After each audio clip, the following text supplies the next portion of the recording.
తెలుగు నియాత మేరకు హిందీ మే బోలా అని చెప్పేసి ఏదో వాడు ఏమంటారు ఇదే వాడి రాష్ట్రం అన్నట్టు మాట్లాడుతారు. నిజంగా చాలా ఫేస్ చేస్తాను. ఆ పెట్రోల్ బంక్ లో చూసుకుంటే వీలే, హోటళ్లలో చూసుకుంటే వీలే, ఏడో చూసుకున్నా వీలే. హోటల్ పోయినా అంటే క్యావనా షాప్ అంటాడు. క్యావనా అంటే ఏం అర్థం కాదు. ఇప్పుడు నాకు సర్వీస్ హిందీ రాదు, ఎట్లా మాట్లాడాలి?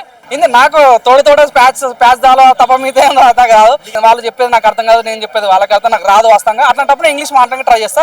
వాళ్ళకి అసలుగా ఇంగ్లీష్ రాదు. ఏ సూపర్ మార్కెట్ పోయినా, ఏ పెట్రోల్ బంక్ పోయినా మాకు చాలా అంటే చాలా ప్రాబ్లం అవుతుంది. సో అందరు కాన్సన్ట్రేషన్ పెట్టినట్టే మాకు కూడా తెలుగు అనేది మ్యాండేటరీ. అందరు తెలుగు నేర్చుకోండి. సో మమ్మల్ని ఇబ్బంది పెట్టకండి. హోటళ్ళల్లో 100% వాళ్ళే అన్న. హోటళ్ళల్లో కానీ పెట్రోల్ బంకులలో కానీ అంతెందుకు నాకు బాత్రూమ్ వాష్రూమ్ అంటే కూడా ఆడవాళ్ళు హిందీ వాళ్ళే తెలుసా అన్న. ప్రతి ఒక్కళ్ళు హిందోళ్ళే. ముంబైలో మరాఠీ నేర్చుకోవాలని అంటే ఇక్కడ హైదరాబాద్ లో కూడా కంపల్సరీ తెలుగు నేర్చుకోవాలి. ఎవరైతే హిందీలో మాట్లాడుతారో, తమిళ్లో మాట్లాడుతారో అందరూ వచ్చి ఇక్కడ బతుకుతారు కాబట్టి ఇక్కడ కూడా కంపల్సరీ తెలుగు నేర్చుకోవాలి. మేమెందుకు రాని బాని భాష హిందీలో మాట్లాడడము, తమిళ్లో మాట్లాడడము ఇవన్నీ మాకెందుకన్నా? ఇప్పుడు ఇక్కడ బతుకుతున్నారు కాబట్టి వాళ్ళు కూడా కంపల్సరీ తెలుగు నేర్చుకోవాలి, తెలుగులోనే మాట్లాడాలి కంపల్సరీ. ఎక్కడి నుంచో బీహార్ నుంచి, మద్రాస్ నుంచి, అక్కడి నుంచి వచ్చిన వాళ్ళకి సో మేము నేర్చుకోవడం కాదు, మీరే నేర్చుకోండి అన్న. చూడక మనకు అప్పట్లో ఒక డైలాగ్ ఉండదు, దేశ భాషలంతా తెలుగు లెస్స అని. ఊరు నుంచి వచ్చిన వాళ్ళని కాదు, ఈవెన్ మాకు కూడా ప్రాబ్లం అవుతుంది. ఒక్కొక్కసారి ర్యాపిడో ఎక్కుతుంటే ఇక్కడ చూసుకుంటే మొత్తం బీహార్ వాళ్ళు, ఉత్తరప్రదేశ్ వాళ్ళు, ముంబై నుంచి వచ్చిన వాళ్ళు చాలా మంది ఉన్నారు ఇక్కడ. అయినా సరే ఏమంటారు, మేము ఏదో కన్విన్స్ చేస్తున్నాం. సో మేమెందుకు కాంప్రమైజ్ కావాలి? ఇక్కడ మీరే తెలుగు నేర్చుకోండి. మీకు నిజంగా తెలుగు నేర్చుకోవాలని లేకపోతే మీరు వెళ్ళిపోండి ఇక్కడ నుంచి. సో మీరన్న మాటలకి మేమెందుకు వాడాలి? ఇది మా రాష్ట్రం, ఇది అర్థమవుతుందా? ఇక్కడ మేము తెలుగే మాట్లాడతాం, తెలుగులే ఉంటాం. అంతేగాని మీకోసం మేము ఏదో మోమాటం పడి రానిపోని భాషలో మేము మాట్లాడడానికి సిద్ధంగా లేను. అదే అంటున్నా కదా. ఇప్పుడు ఎవరైనా చూస్తుంటే తెలుగు నియాత మేరకు హిందీ మే బోలా అని చెప్పేసి ఏదో వాడు ఏమంటారు ఇదే వాడి రాష్ట్రం అన్నట్టు మాట్లాడుతారు. ఎందుకు ఇట్లా మాట్లాడుతున్నారు నాకు అర్థమైతలేదు. కంపల్సరీ మీకు కూడా నెల టైం ఇస్తాం, 2 నెలలు టైం ఇస్తాం. కంపల్సరీ మీరు కూడా తెలుగు నేర్చుకోండి. తెలుగు నేర్చుకొని తెలంగాణలో ఉండండి. ఇట్లా ఇప్పుడు మాకెంత ప్రాబ్లం అవుతుంది చదువుకున్న వాళ్ళకి, చదువు రాని వాళ్ళకి ఎంత ప్రాబ్లం అవుతుంది ఇంకా. సో కంపల్సరీ ముంబైలో మరాఠీ ఎంత ఇంపార్టెంటో మా తెలుగు రాష్ట్రాలలో కూడా తెలుగే అంత ఇంపార్టెంట్.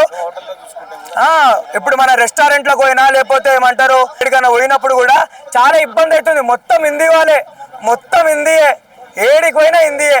భయ్యా క్యావనా అని చెప్పేసి అంటారు. మాకేమో అది రాదు. కొన్ని తెలుసుండాలి కదా. సో కంపల్సరీ ఎవరైతే జాబ్ లో పెట్టుకుంటారో మీరు కూడా ఒకసారి ఆలోచించండి. ఎక్కడో మనం చూసారు కదా, బిగ్ బాస్ నుంచి బిగ్ బాస్ 10 లో అగ్నిపరీక్షకు వచ్చాడు. ఎక్కడో జపాన్ లో ఉండే అతను తెలుగు నేర్చుకుని బిగ్ బాస్ లోకి వచ్చాడంటే మీరు సిగ్గుపడాల్సిన విషయం. కంపల్సరీ ఆటో దోలే వాళ్ళని ఎవరైనా సరే తెలుగు కంపల్సరీ ప్రతి ఒక్కరికి రావాలి. ఇప్పుడు తినాలన్నా, ఏదైనా హోటల్కి వెళ్ళాలన్నా, ఎక్కాలన్నా, సావాలన్నా, బతకాలన్నా తెలుగు రావాలిగా. అసలు ఫస్ట్ మనం మాట్లాడేది వాడికి అర్థం కావాలి కదా. ప్రతి ఒక్కళ్ళు హిందీ ఇంగ్లీష్ లో మాట్లాడుతున్న తెలుగు వచ్చిన వాళ్ళు ఏం భాష మాట్లాడతారన్నా? ఇప్పుడు చాలా మంది ఇప్పుడు బతుకు తెరు కోసం, అక్కడ తెరు కోసం ఎక్కడో చిన్న పల్లెటూరు నుంచి వస్తుంటారు. ఆ హిందీ వాళ్ళు హిందీ మాట్లాడతారు, ఇంగ్లీష్ మాట్లాడుతూ ఏం మాట్లాడాలా? కూ అంటారు అంటారు. ఏమర్థం వేసి వస్తుంది? దయచేసి ఏ ఆటో డ్రైవర్ అయినా ఎవరైనా సరే తెలుగు వచ్చిన వాళ్ళు కంపల్సరీ ఉండాలి. హిందీ ఒక్కటే కాదు. ఎందుకంటే మన భారతదేశం అన్న, మన తెలుగుదేశం మనం కాపాడుకోకపోతే ఎవరు కాపాడతారన్న? పక్క దేశాలలో హిందీయో ఇంగ్లీషో మాట్లాడితే జీవితం గడిపేస్తుంటారు. మరి ఏమి రానోడు ఎట్లా? కాబట్టి దయచేసి కంపల్సరీ తెలుగు అనేది కంపల్సరీ ప్రతి ఒక్క డ్రైవరే కానీ ఏ మనిషి అయినా సరే తెలుగు అనేది ఉండాలి. ఎవడన్నా చెప్పింది తెలుగు వాళ్ళకి చేత కాదని చెప్పేసి బీఆర్ ఒక 10 రూపాయలకు తక్కువ, ఒక 100 రూపాయలకు తక్కువ పనిచేస్తాడు కాబట్టి ఈ చెత్తనా మనుషులు ఇలా పెట్టుకుంటారు. అంతేగాని తెలుగుడికి చేత కాకముందుకే ఇంతమంది తెలుగు వాళ్ళందరూ ఎట్లా పనిచేసారు? ఇక్కడ వాడేమంటారు, ఒక మందు ఒక సిగరెట్ ఇప్పిస్తే వాడు ఫ్రీగా చేస్తాడు. తెలుగు అట్లా చేయలేడు. తెలుగు పిల్లలు ఉంటారు అని ఆలోచిస్తాడు. అది ఫోకస్ ఉంటుంది కాబట్టి అట్లాంటి కనుక మీకు భారం అర్థమవుతుందా? అంతేగాని తెలుగునికి అది చేత కాదు ఇది చేత కాదు అంటే నిజంగా అస్సలు బాగుండదు చెప్తున్నా. సో అది కూడా మంచి అంశం. ఎందుకంటే లోకల్ వాళ్ళు వస్తే వాళ్ళ యొక్క లోకల్ పనిచేసుకున్న వాళ్ళకు కూడా డబ్బులు కావాలి, వాళ్ళకు కూడా ఉంటాయి కాబట్టి అది మంచి అంశమే, చర్చనీయాంశమే. కానీ మన హైదరాబాద్ విషయం మాట్లాడుకుంటే మన హైదరాబాద్ అనేది మొత్తం మన ఇండియా రాష్ట్రాలే కాదు, ప్రపంచంలో అన్ని దేశాలు కూడా మన హైదరాబాద్లో ఉన్నాయి. సో మన ఒక ఇండియా అనేది గ్లోబల్ సిటీ ఉన్నమాట. మన ఇండియాలోనే హైదరాబాద్ ఒక స్పెసిఫిక్ స్టేట్, దాని ఒక స్పెసిఫిక్ సిటీ మనది. సో దీంట్లో ఇది కూడా మన లాంగ్వేజ్ ఉండాలి, లాంగ్వేజ్ బ్యారియర్ ఉండాలి, లాంగ్వేజ్ వచ్చిన వాళ్ళు నడపాలని రూల్ ఉంది. అట్ ద సేమ్ టైం దీని అంటే ఆర్టీఓ వాళ్ళు అంటే స్పెషలైజేషన్ తీసుకొని చేయాల్సిన అంశం ఇది. సో అంత సింపుల్గా ఓవర్ నైట్ అయ్యే కాన్సెప్ట్ కాదు ఇది. అవును, కరెక్టే. అవును, ఇప్పుడు పల్లెటూరులో అందరూ మ్యాక్సిమం ఎక్కువ అంటే తెలుగు మాట్లాడతారు, వాళ్ళకి హిందీ రాదు. కానీ హిందీ అనేది మన హైదరాబాద్లో కాదు, మన స్టేట్ మన ఇండియా మొత్తంలో కూడా హిందీ ఎక్కువ మాట్లాడతారు అనమాట. సో అన్ని స్టేట్ వాళ్ళు సింపుల్గా మాట్లాడుకునే లాంగ్వేజ్ ఏదైనా ఉందంటే హిందీ మాట్లాడతారు. బట్టి సో అందరికి అర్థం కావాలని హిందీ మాట్లాడతారు, కొంతమందికి హిందీ రాదు. సో మనం కూడా ఆటో ఎక్కే ముందు ఆయనకు మన తెలుగు వచ్చా లేదా అని ఆలోచించుకొని మాట్లాడుకొని ఎక్కడం బెటర్ అనే ఉద్దేశం. కానీ అది మన చేతులు లేదు వాస్తవం చెప్పాలంటే. కానీ డిస్టిక్లో ఉండే ఆటలు ఏవైతే ఉంటాయో అవి స్టేట్లకు రానివ్వకూడదు వాస్తవం చెప్పాలంటే. స్టేట్ ఇప్పుడు వేరే స్టేట్కి సంబంధించిన ఆటలు మన స్టేట్లో నడిపిస్తారంటే అక్కడ వాళ్ళు చేయకూడదు వాస్తవంగా. ఆర్టీఓ డిపార్ట్మెంట్ ఉంది కాబట్టి సో అలాంటి ఆటలు రోడ్డు మీద తిరిగితే పట్టేసి ఏ స్టేట్ ఆటో వాళ్ళు ఉంటే ఆ స్టేట్కి పంపించాలి. ఇక్కడ వచ్చి మేము గుజరాత్ ఉన్న స్టేట్ ఆటో వచ్చి అక్కడ ఉన్న లైసెన్స్ తీసుకొచ్చి హైదరాబాద్ నడిపిస్తే కుదరదు ఇక్కడ. సో ఇక్కడ లోకల్ వాళ్ళకి దెబ్బ పడితే చాలా మంచి అన్న చూడక మనకు అప్పట్లో ఒక డైలాగ్ ఉండేది, దేశ భాషలంతా తెలుగు లెస్స అని. కానీ ఇప్పుడు మనమే తెలుగు మాట నేనే ఇప్పుడు మాట్లాడుతున్న ఒక 2 minutesలో కూడా ఎక్కువ ఇంగ్లీష్ పదాలే వాడుంటాను నేను. సో కానీ అది మనకు దాని అవునని కాదన్నా తెలుగుని డెవలప్ చేయాలి. తెలుగుని డెవలప్ చేయాలంటే తెలుగు పాఠశాలలు ఎక్కువ పెట్టాలి. At the same time Telugu ఎక్కువ మొబిలైజ్ చేయాలి. సో కాబట్టి అవునన్నా కాదన్నా మన యొక్క సంస్కృతిని సాంప్రదాయాలు మర్చిపోకుండానే వీటిని కూడా పాటించాలని కోరుకుంటున్నాను. ఫైనల్ అంటాడు తేడా వస్తుంది ప్రతి విషయం. ఇప్పుడు తినాలన్నా ఏదైనా హోటల్కి వెళ్ళాలన్నా ఎక్కాలన్నా సావాలన్నా బతకాలన్నా తెలుగు రావాలిగా. అసలు ఫస్ట్ మనం మాట్లాడేది వాడికి అర్థం కావాలి కదా. ఏదైనా ఇప్పుడు హిందీ ఒక చిన్న రాంగ్ మాట్లాడమనుకో వాడు బూతులో కనిపించింది కాబట్టి దయచేసి హిందీ ఎంత ఉందో తెలుగు కూడా మ్యాక్సిమం ఈ తెలుగు అనేది ఉండాలి. తెలుగు ప్రజలతోనే జీవిస్తున్నాం కాబట్టి ప్రతి ఒక్కరు తెలుగు మాట్లాడాలి. ఎందుకంటే మనం మాట్లాడుతున్న ఇప్పుడు ఉన్న జనరేషన్ కూడా డెవలప్ అవుతుంటుంది కదా. మళ్ళీ మనం మన దరిద్రం అంతా మనమే ఉంది. మరి వాళ్ళు ఎక్కడి నుంచో దేశాల నుంచి వస్తారు, హిందీ మాట్లాడతారు. అరే ఇదేదో బాగుందిరా బై కైతు కాకు ఏదన్నమాట ఆ భాష మనం నేర్చుకుంటున్నాం. ఇంకేమన్నా గట్టిగా ఒక బీటెక్లు డిగ్రీలు చదువుకుంటే ఇంగ్లీష్లో మాట్లాడుతున్నారు. మరి ఏమీ రాని పేదలు ఉంటారు చాలా మంది ఊర్ల నుంచి అక్కడ నుంచో వస్తుంటారు, వలస వస్తుంటారు. వాళ్ళు ఎలా మాట్లాడతారు? వాళ్ళకి ఇంగ్లీష్ వచ్చా, హిందీ వచ్చా? ఎక్కడో మనం చూసారు కదా బిగ్ బాస్ నుంచి బిగ్ బాస్ 10 లో అగ్ని పరీక్షకు వచ్చాడు. ఎక్కడో జపాన్ లో ఉండే అతను తెలుగు నేర్చుకొని బిగ్ బాస్ లోకి వచ్చాడంటే మీరు సిగ్గుపడాల్సిన విషయం రాబాయ్. ఎందుకంటే ఎక్కడో ఉన్న ఎందుకు లేరాబాయ్ మనకు ఆ తెలుగుతో అని చెప్పి కొంతమంది కూడా చాలా అసలు నేర్చుకోవాలన్నా కూడా కొంతమందికి ఇంట్రెస్ట్ ఉండదు. అలాంటిది నేర్చుకొని బిగ్ బాస్ దాకా వచ్చారంటే నిజంగా ఆయన సెలెక్ట్ చేయడం చాలా గొప్ప విషయం. కంపల్సరీ ఆటో దోలే వాళ్ళని ఎవరైనా సరే తెలుగు కంపల్సరీ ప్రతి ఒక్కరికి రావాలి. నిజంగా ఎవరికైనా ఒక ఆపర్చునిటీ ఇవ్వడం నేర్చుకోవాలి మనము.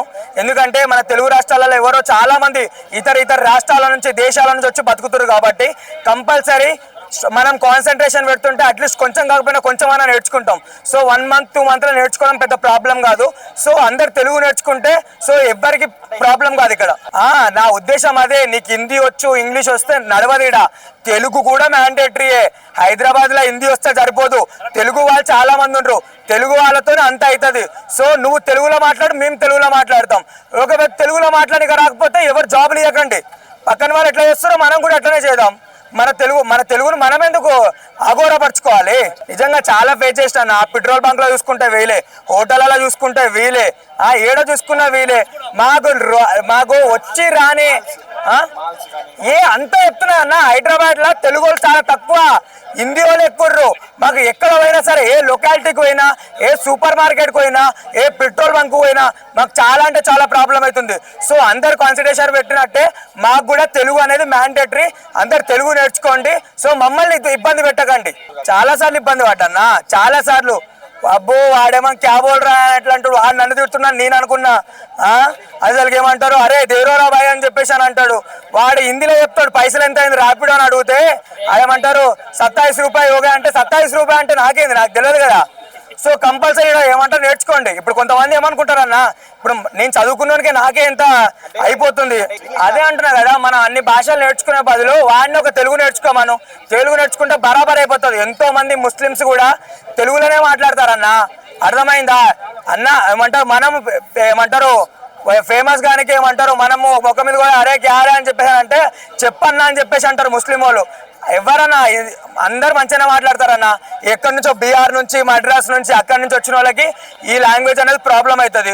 సో మేము నేర్చుకోవడం కాదు, మీరే నేర్చుకోండి. అవునన్నా, ఇప్పుడు ముంబైలో మరాఠీ నేర్చుకోవాలని అంటే ఇక్కడ హైదరాబాద్లో కూడా కంపల్సరీ తెలుగు నేర్చుకోవాలి. ఎవరైతే హిందీలో మాట్లాడుతారో తమిళ్లో మాట్లాడుతారో అందరూ వచ్చి ఇక్కడ బతుకుతారు కాబట్టి ఇక్కడ కూడా కంపల్సరీ తెలుగు నేర్చుకోవాలి. మేమెందుకు రాని బాని భాష హిందీలో మాట్లాడడము, తమిళ్లో మాట్లాడడము ఇవన్నీ మాకెందుకన్నా? ఇప్పుడు ఇక్కడ బతుకుతున్నారు కాబట్టి వాళ్ళు కూడా కంపల్సరీ తెలుగు నేర్చుకోవాలి, తెలుగులోనే మాట్లాడాలి కంపల్సరీ. అన్నప్పుడు ఆట వాళ్ళే కాదు, ఇక్కడ బిజినెస్ చేసే వాళ్ళు కూడా ఉన్నారు. దాని గురించి దీని మీద ఆడవాడికి ఉద్యమం జరిగింది. సో ఇక్కడ వాళ్ళ పెత్తనం నడుస్తున్నప్పుడు కూడా అలాంటప్పుడు మనం ఆ ఆటలు ఎక్కకూడదు.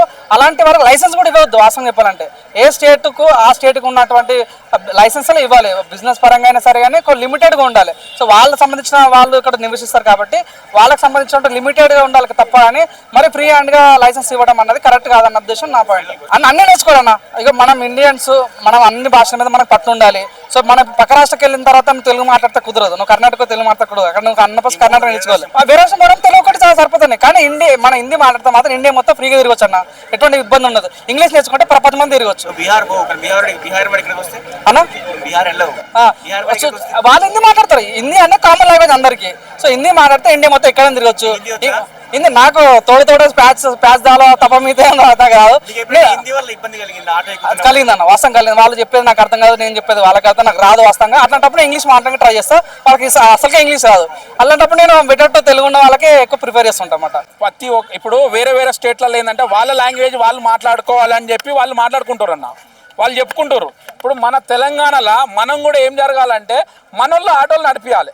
ఆటోలు కానీ టాక్సీలు కానీ బైకులు కానీ యువతలు ప్రతి ఒక్కరైనా నడిపిస్తే అంటే వాళ్ళకు మినిమం తెలుగు అన్న రావాలి.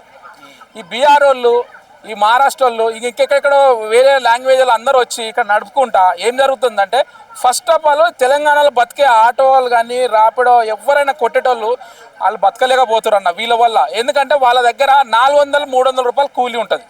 మన దగ్గరకు వచ్చి వాళ్ళు ఏంటంటే ఆటో కిరాయి తీసుకుంటారు. ఆటో కిరాయి తీసుకొని వాళ్ళు నడుపుతారు. వాళ్ళు ఎట్లా నడుపుతారు? ఆటో కిరాయి తీసుకుంటే దానికి 500 పోతాయి, 300-400 పోతాయి. మిగిలిన పైసలు అన్నీ వాళ్ళు జేబులలో వేసుకుంటారు. కాబట్టి మనకు కావాల్సింది ఏంటంటే తెలంగాణలో తెలుగు వాళ్ళు నడుపుకోవాలి ఆటోలు. తెలంగాణలో తెలుగు వాళ్ళే ఆటోలు కార్లు నడుపుకోవాలి, బైకులు నడుపుకోవాలి. కానీ వేరే వేరే స్టేట్లకు వెళ్ళి వచ్చి నడపండి కాదంటే వాళ్ళకి మినిమం తెలుగు వస్తలేదు కదా. వాళ్ళు తెలుగు రాని ఏం లాభం? వాళ్ళు ఇప్పుడు ఎవరన్నా ఎక్కుతారు, ఆ అమ్మకు ఇంకో వాళ్ళకి తెలుగే రాదు. తెలుగు రాకుంటే వాళ్ళు ఏం చేయాలి చెప్పు? అది విషయం. కాబట్టి ప్రతి ఒక్కరైనా సరే తెలుగులో నడపాలని మీ ప్రజలు కూడా మాట్లాడితే కొంచెం ఏదైనా జరుగుద్ది. అది అర్థం చేసుకొని అందరు తెలుగులో మాట్లాడాలని చెప్పి నేను కోరుకుంటున్నా. ఆటోలు కానీ బైకులు కానీ కార్లు కానీ ప్రతి ఒక్కరికి తెలుగు వస్తే మాట్లాడండి. ఇప్పుడు ఒక అమ్మ ఎక్కుతుంది అన్న, ఇది ఇప్పుడు హిందీలో మాట్లాడతారు అంటే వాళ్ళు ప్రతి ఒక్కళ్ళు వాళ్ళే నడుపుతారు బండ్లు. మన తెలుగు వాళ్ళు తక్కువ నడుపుతారు అన్న. నడిపిన మనోళ్ళను దేక్తలేరు వాళ్ళు. ఇప్పుడు ఈ విషయం ఏంటంటే ఇప్పుడు మన ఒక అమ్మ వస్తుంది, ఆ అమ్మకు తెలుగే వస్తుంది, వేరే రాదు వాళ్ళకు తెలుగు రాదు. వాళ్ళు వచ్చి ఏం చేస్తారంటే క్యాన్ కిదర్ జానా అని ఇట్లా అడుగుతారు. కిదర్ జానా అంటే ఈ అమ్మాయి అంటది నా ఇక్కడ కృష్ణకాంత్ పార్క్ పోవాలా లేదా అక్కడ పోవాలి ఇక్కడ పోవాలని ఏదో ఒకటి చెప్తే ఆయనకు అర్థం కాదు. ఆడే అంటాడు దోసోదే అంటాడు, ఇవే అంటది అంటే దోసోదే అంటే ఇవే అనుకుంటుంది అంటే 300 అడిగినావా సరే పట్టానికి. కొంతమంది 300 కూడా ఇచ్చిపెట్టేళ్ళు ఉన్నారు. అర్థమైందా? కొంతమంది 50 రూపాయలు అడిగితే 100 రూపాయలు ఇచ్చిపెట్టేళ్ళు ఉన్నారు. ఎందుకంటే వీళ్ళకి రాదు కదా, మనోళ్ళకు కొంతమందికి వాళ్ళకి అర్థం కాదు. కాబట్టి ఈ బాధ ఏంటంటే ప్రభుత్వం ఏం చేయాలంటే ప్రతి ఒక్కరికి ఏం చెప్పాలంటే ప్రతి ఒక్కరు తెలుగు మాట్లాడాలి. హోటల్కి పోతే తెలుగు రాదన్న, పెట్రోల్ బంక్ పోతే తెలుగు రాదన్న, ఎక్కడ పోయినా తెలుగు రాదు. బేసిక్గా కనీసం మన తెలుగు ఒక 5-6 ముక్కలు కూడా రాదు. హోటల్ పోయినా అంటే క్యావనా షాప్ అంటాడు. క్యావనా అంటే ఏం అర్థం కాదు. ఇప్పుడు నాకు సరిగ్గా హిందీ రాదు, ఎట్లా మాట్లాడాలి? అది పరిస్థితి అన్న ప్రతి ఒక్కరు. అవును,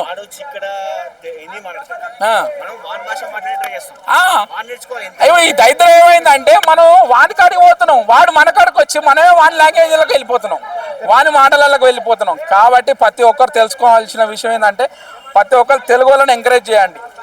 ఇప్పుడు మనకు 2 స్టేట్లు ఉన్నాయి, రాండి అందరూ వచ్చి నడుపుతారు ప్రతి ఒక్కరు తెలుగు. హోటళ్ళల్లో 100% వాళ్ళే అన్న. హోటళ్ళల్లో కానీ పెట్రోల్ బంకులల్లో కానీ అంతెందుకు నాకు బాత్రూమ్ వాష్రూమ్ అంటే కూడా ఆడవాళ్ళు హిందీ వాళ్ళే తెలుసా అన్న. ప్రతి ఒక్కళ్ళు హిందీ వాళ్ళే. తెలుగు వాళ్ళట అలాంటి చీప్ పనులు చేయరు. ఎవరన్నా చేయండి, ఎవరైనా ఇప్పుడు జిహెచ్ఎంసీలో ప్రతి ఒక్కరు తెలుగు వాళ్ళే ఉన్నారు తెలుసా. ప్రతి ఒక్కరు మన తెలంగాణలో ఉన్నారు, ప్రతి ఒక్కరు తెలంగాణలో ఉన్నారు జిహెచ్ఎంసీలో. అట్లాంటిది ఆ పని ఎందుకు చేయరన్నా? బాత్రూంలో పని ఎందుకు చేయరు? నువ్వు ఉంచితే ఎందుకు చేయరన్నా? అది ఎవరికి తెలియదు, అసలు తెలియకుండా లోపల అది మేనేజ్ చేసేస్తారు వాళ్ళు అన్న. హోటల్ వాళ్ళు అంటే వాళ్ళు చీప్గా వస్తారు. ఇప్పుడు మనోళ్ళు ఏంటంటే మనోళ్ళు 1000 రూపాయలు లేని మనోళ్ళు పోరు, నెలకు కనీసం 20,000 లేని మనోళ్ళు పోరు. వాళ్ళు ఏంటంటే 8,000, 9,000, 10,000 వాళ్ళు వస్తారు. ఇంకా ఇది పరిస్థితి అన్న. కాబట్టి తెలంగాణలో రేవంత్ రెడ్డి ఒక్కసారి ఆలోచించు, ప్రతి ఒక్కరిని తెలుగు వాళ్ళను మినిమం ఛాన్సులు ఇవ్వని చెప్పు, కొంచెం అర్థం చేసుకో రేవంత్ రెడ్డి.